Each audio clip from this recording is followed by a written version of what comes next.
Anyone who can get out right now. Do not look up. Do not make eye contact. Just go. Lee, stay calm. I'm right here.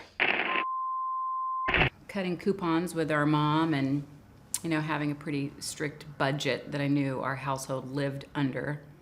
I think it's really important to understand that and to understand that there are very specific limitations to what you can do.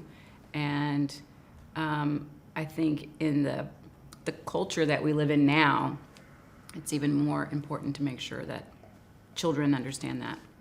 I'm 55, so when I was growing up in the States, brands didn't really exist. There wasn't Nike or, everybody sort of wore Keds or Red Balls, and you rode a Murray bike or a Huffy, or, my mom made my clothes for me, and, we didn't have money, but we never felt poor. It was there wasn't the pressure I see that there is now of like, oh, you're not wearing certain labels. We didn't have that, so I feel very lucky that it wasn't something we had to deal with when I was a kid.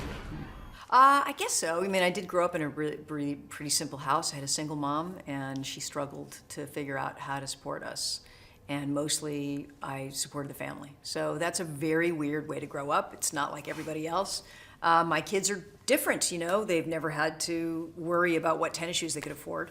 But I will say my kids are not very materialistic, so that's pretty good. Growing up, I was taught to make the most of what you've got and make sure it goes as long as possible. So I don't feel particularly wasteful in that sense, but then, I think this job, if you work hard enough, you can make fortunes.